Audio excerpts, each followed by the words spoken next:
Vote এর আগে আমরা অতীতে আমি কখনো দেয়নি। ভোটার বহুত দিন হয়েছে। তো দুটো আমি তো নিউজ খবর দেখি, দুটো ভোট।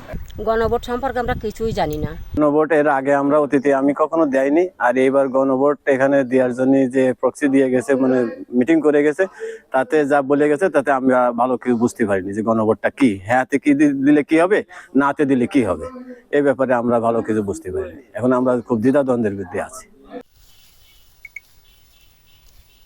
ভোটার বহুত দিন হয়েছে, তো আমি শুনিনি যে গণভোট দিলে কি হবে। এখন শুনতেছি গণভোট আছে, তো গণভোটে যে কি হবে এ আমরা তথ্য আমরা জানতে পারলাম না।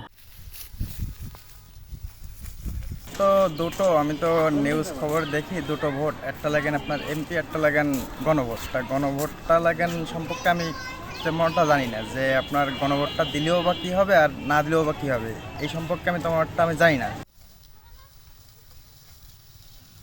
গণভোট সম্পর্কে আমরা কিছুই জানি না। এই যে হ্যাঁ ভোট কি না ভোট এসব আমরা কোনোদিন দেখিও নি, শুনিও নি, তা আমরা কি এর জানবো? আমরা এসব কিছু জানি না। আমরা এই যে কিষেন বেশি এই